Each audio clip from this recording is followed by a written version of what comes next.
Here, we'll see how to add content to a wiki page. I have a blank page here, but the process would be similar if there was any amount of content already on this page.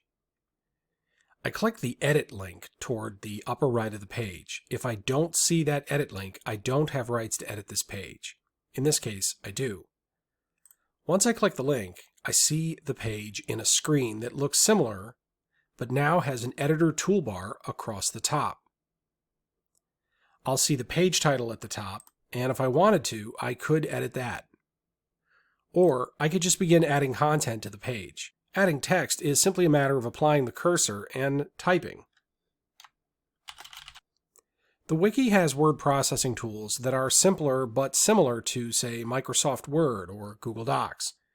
So for example, I could apply bold, italic, underline to any text.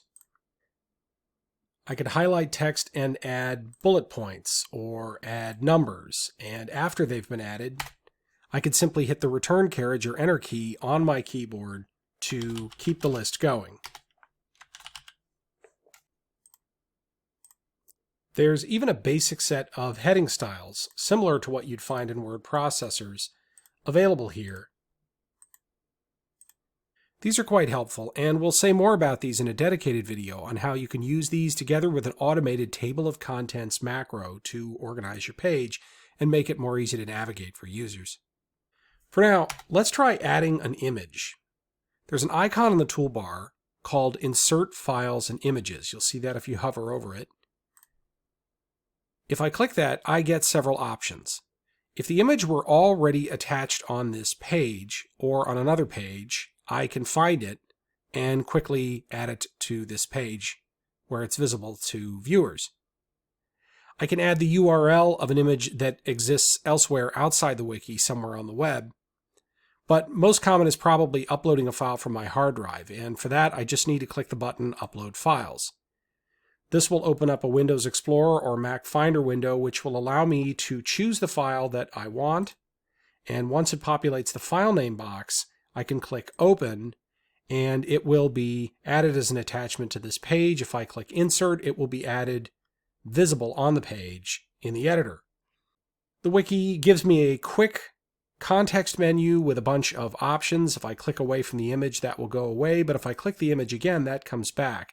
I can resize the image, and I can do a variety of other things to format it.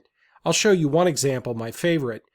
I do this a lot with screencast images or screen capture images. To set them apart from the white background on the page, I click Properties, and I choose a drop shadow. Once I click the blue Save button, that will apply. And you can see there's a mild shadow around this, which makes it stand out from the page.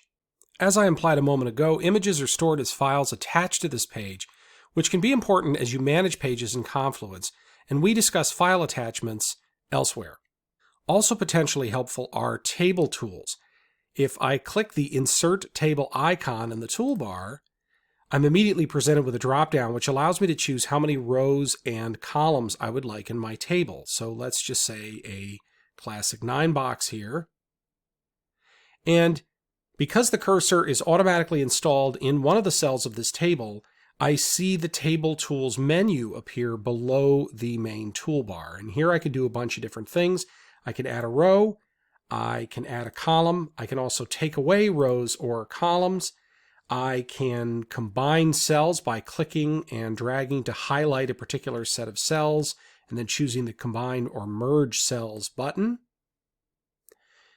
By default, Confluence adds a subtle highlight on the first row, and you can toggle that on and off using the heading row icon. And as you imagine, there are other icons for other configurations of highlights.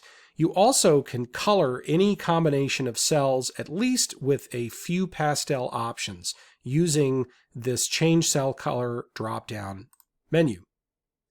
And I often, as a favorite, alternate colored cells blue and, of course, gold, Canisius College colors.